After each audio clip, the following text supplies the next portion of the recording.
Memasuki bulan suci Ramadan 1447 Hijriah, kewaspadaan publik terhadap penyusupan paham radikal balen lagi disorot.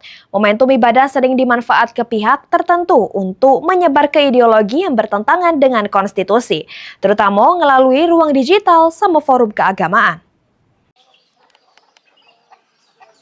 Peringatan keras tersebut disampaikan oleh ex-pimpinan Negara Islam Indonesia atau NII Desa Batumas Oku Timur, yang ini dipercaya sebagai Ketua Pengurus Anak Ranting Muhammadiyah Desa Batumas, Kecamatan Belitang 2 Oku Timur.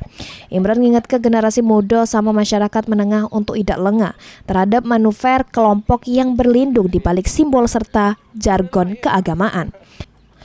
Kelompok umur 11-18 tahun jadi target paling rentan pada fase tersebut karena masih juru proses pencarian jati diri.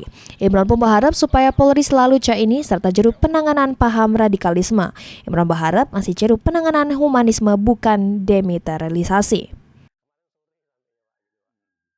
Polri ini dipertahankan seperti ini tadi kan. Kemudian penanganan terkait paham radikalisme atau terorisme kami harapkan tetap dengan penanganan humanisme, bukan dengan demilitarisasi.